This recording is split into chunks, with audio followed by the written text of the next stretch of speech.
Un déménagement, c'est la troisième cause de stress chez un Français. Imaginez un peu pour nos petits chats qui sont très attachés à un territoire, qui sont attachés à leurs habitudes, qui sont très casaniers. C'est hyper stressant pour eux. Avec une bonne organisation, vous pouvez préparer votre chat au déménagement. Bienvenue sur la chaîne, pour ceux qui ne me connaissent pas, je m'appelle Aurélie, voici Chicha. Aujourd'hui dans cette vidéo, je vous donne quelques astuces pour essayer de vivre au mieux le déménagement avec votre chat. Générique!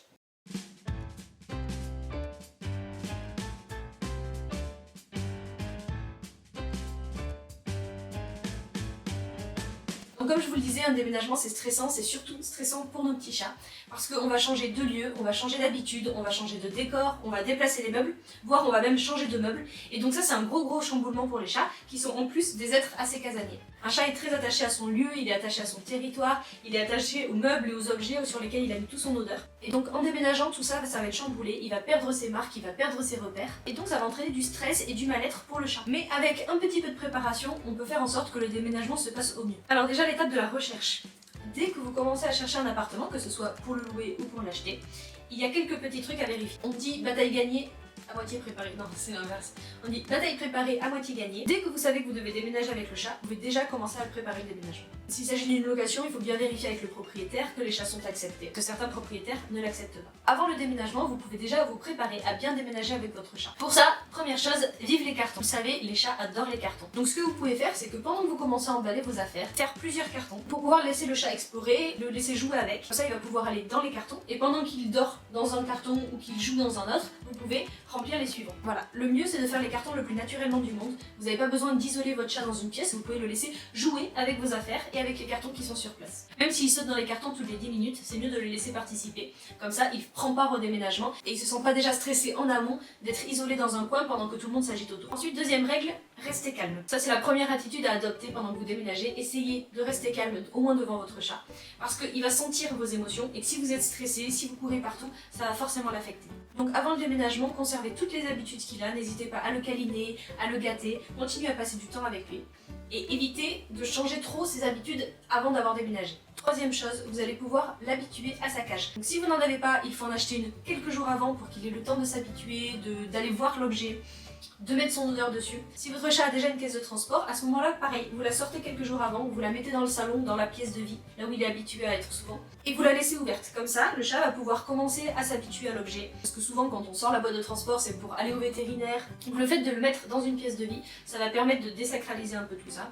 Ça va lui permettre de s'habituer, d'y mettre son odeur, et ça va éviter qu'il soit stressé le jour J au moment où on va le mettre dans la boîte. Quatrième chose pour préparer le déménagement, évitez de tout nettoyer. Évitez de trop nettoyer les meubles si vous les amenez avec vous. Évitez de tout laver, toutes les plaids, les couvertures, les coussins. Le mieux c'est de les amener tels quels pour pouvoir transporter un maximum d'odeur familière.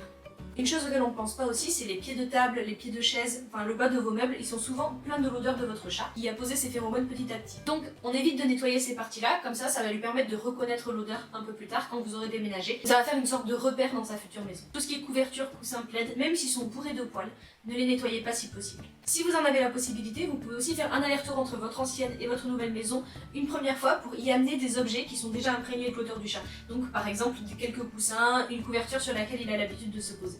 Vous pouvez aussi déplacer un bac à litière où il y a déjà un peu de sa litière souillée dedans. Comme ça va amener des odeurs qui sont très reconnaissables et dès que son arrivée dans le nouveau logement, il va pouvoir directement aller sentir ça, se reconnaître, savoir que ça lui appartient et se sentir déjà un petit peu chez lui. Ça fait pas tout mais ça permet au chat d'avoir un petit repère olfactif et donc ce sera déjà ça de gagner. Si vous le pouvez, préparez en amont un plan de votre futur logement et commencez à préparer les pièces, à prévoir où est-ce que vous allez mettre les affaires de votre chat. C'est important de planifier en avance pour éviter de déplacer ses affaires trop souvent au début et qu'il puisse s'habituer à un emplacement. Essayez si possible aussi d'avoir un aménagement qui ressemble à celui que vous avez actuellement dans votre appartement si les pièces sont assez similaires. Évitez d'emballer trop rapidement les objets préférés de votre chat.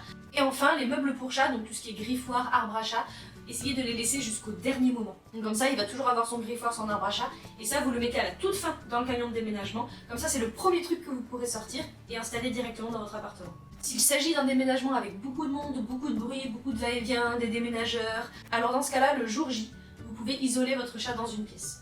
Si vous l'isolez dans une pièce, vous mettez tout le nécessaire, les croquettes, l'eau, la litière, pour qu'il puisse être autonome. Comme ça vous permet de faire le déménagement, de tout bouger, d'enlever tous les cartons de l'appartement. Et le chat sera tranquille dans son coin, il sera pas dans les pattes des gens. Ça évitera des accidents, ça évite qu'il parte en courant, et forcément il sera moins stressé. Une fois que toutes les pièces sont vides, là vous pouvez mettre votre chat dans sa boîte de transport et le déménager en tout dernier. Et comme vous avez chargé tous ces petits accessoires en dernier dans le camion, c'est les premières choses que vous pourrez ressortir une fois que vous arrivez dans votre nouveau logement. Alors le jour du déménagement, vous avez deux options. Soit vous le déposez chez un ami le temps de tout déménager et ensuite vous récupérez votre chat. Soit vous amenez votre chat en premier dans le nouveau logement et là vous allez l'isoler de la même façon dans une pièce pendant que vous transportez le plus gros dans votre appartement. Le fait de l'isoler dans une pièce avec tout le nécessaire, ça va lui permettre déjà de commencer à explorer une petite zone, se familiariser avec les odeurs, mais surtout, ça va le protéger du bruit, du va-et-vient, des éventuels dangers au risque de blessure avec tous les objets qui traînent partout. Et comme ça, vous stressez moins et le chat aussi. Évitez d'acheter des choses neuves dès le début quand vous arrivez dans un nouvel appartement. Utilisez vos anciennes litières et vos anciennes gamelles, même si plus tard par la suite vous souhaitez les changer. Voilà, c'est vraiment pas le moment de les assortir avec la déco. Donc, ce chat que vous isolez dans une pièce, si vous avez un petit studio, vous pouvez le mettre par exemple dans la salle de bain, c'est pas bien grave. Et donc vous allez le laisser quelques jours pour qu'il s'habitue petit à petit à sentir les odeurs, à occuper l'espace, à en faire son territoire. Bien sûr, vous allez le voir régulièrement pour le rassurer et lui faire des câlins. Et en fonction de comment le chat réagit, en fonction de son caractère, vous allez petit à petit le laisser explorer le reste de l'appartement. Si vous avez un grand appartement, allez-y vraiment étape par étape. Au début, une pièce pour lui, puis une deuxième, donc par exemple le salon, où il va pouvoir commencer à marquer de son odeur les meubles, les portes, les coussins, etc. Et petit à petit, les autres pièces, donc bureau, chambre, etc. Toutes les pièces où il aura droit de circuler plus tard. C'est important de laisser le chat y aller progressivement pour qu'il ne soit pas envahi trop tôt de trop d'odeurs, de trop de bruit. Voilà. Il faut surtout pas forcer un chat à explorer. Il faut vraiment qu'il y aille à son rythme. Mais c'est un peu quand vous accueillez un chaton chez vous pour la première fois. C'est normal, si jamais il reste caché, qu'il n'a pas envie d'explorer, il faut surtout pas le forcer. Au contraire, il y a des chats qui vont vouloir tout explorer tout de suite. Et là, c'est pareil. Vous pouvez y aller progressivement pour éviter que ça fasse trop d'informations pour vous. Il n'y a pas de durée type, ça dépend vraiment du caractère de votre chat. Après le déménagement, surtout, il faut être à l'écoute de votre chat. C'est un moment où vous allez devoir être très attentif. Parce qu'il va peut-être pouvoir manifester son stress de plein de façons différentes. Et donc c'est là que vous allez pouvoir détecter ce qui change de ses habitudes, de son comportement, et essayer de voir comment vous allez pouvoir le rassurer. Il peut par exemple faire ses besoins en dehors de la litière, il peut aussi se mettre à griffer des meubles. Il ne faut surtout pas l'engueuler parce que ça le stresserait encore plus et donc en fait ça aurait l'effet contraire de celui recherché. Si le chat a l'habitude de sortir, vous ne le laissez pas sortir au début, c'est la même chose que pour les pièces, il doit être parfaitement habitué à l'appartement, bien connaître l'endroit, en avoir fait son chez lui de nouveau, avant de pouvoir le laisser sortir. Donc il faut attendre au moins 2-3 semaines, après il n'y a pas de durée type, pareil ça dépend des chats. Il y a des chats qui très vite vont pouvoir aller un petit peu dehors, il y a des chats qui vont avoir besoin d'1, 2, 3 mois pour s'habituer à l'intérieur. Essayez d'être à l'écoute, mais en général je dirais 2-3 semaines, c'est pas mal avant de le laisser mettre le nez dehors. Par contre, vous pouvez lui laisser un endroit où il peut regarder par la fenêtre, parce que même s'il ne sort pas, ça lui permet un peu de voir l'environnement dans lequel il va pouvoir évoluer, si vous avez un jardin par exemple, et de commencer à se faire une carte mentale de l'endroit.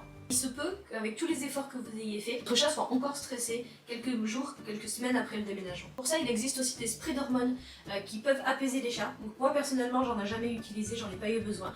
Mais voilà, c'est quelque chose que vous pouvez éventuellement essayer si votre chat est toujours stressé. Ça vaut le coup de tenter. Donc en fait, c'est des diffuseurs d'hormones que vous allez brancher. Donc en fait, l'idée c'est de diffuser des hormones apaisantes dans l'air de votre appartement pour que votre chat se détende. Ça, c'est des solutions qui sont à essayer après avoir déjà essayé. Faire ce qu'il faut pour avoir un environnement calme, accueillant et apaisant pour le chat. Parce que ça ne remplace pas votre attention. Enfin, en cas de symptômes de nervosité accrue, c'est-à-dire s'il y a de l'apathie, de la perte d'entrain, de la perte d'appétit, si vraiment vous sentez que votre chat ne va pas bien, appelez un vétérinaire. Enfin, si vous avez plusieurs chats, il est possible que vos chats qui s'entendaient très bien avant ne s'entendent plus après avoir déménagé. En fait, un déménagement, ça implique un nouveau territoire. Nouveau territoire, ça veut dire nouveau territoire à partager, ça veut dire nouvelles règles, donc ils vont devoir entre eux décider de nouvelles règles. Chacun va essayer de trouver ses repères, et donc c'est normal au début qu'il y ait des bagarres ou des petites tensions. Voilà. Si c'était des chats qui avaient l'habitude de vivre ensemble, ils vont devoir établir en quelque sorte un nouveau règlement intérieur pour ce nouvel appartement. Et donc ça, chez les chats, ça passe parfois par des comportements agressifs, donc il est possible qu'ils se bagarrent au début, le temps de mettre en place leur nouveau règlement. Surtout, vous n'intervenez pas, vous les laissez gérer la situation entre eux, mais en surveillant surtout après la tempête qu'ils ne se soient pas blessés. Après, c'est censé se calmer, c'est-à-dire qu'au bout de quelques jours, semaines, les comportements agressifs devraient baisser et ils devraient avoir leur nouveau rythme et leurs nouvelles habitudes, et en sachant très bien qu'est-ce qui appartient à qui et qui a le droit de prendre quelle partie du territoire. Bon, après, sur une note positive, il y a aussi beaucoup de chats qui vivent très très bien le déménagement, mais je suis persuadée que si vous faites de votre mieux, tout se passera bien. Sur ce, merci d'avoir regardé la vidéo. Si ça vous a plu, n'hésitez pas à liker, commenter, partager. On vous fait plein de bisous. Et si vous voulez, vous pouvez regarder une vidéo ici, une autre vidéo là, ou même les deux. Bisous, abonnez-vous.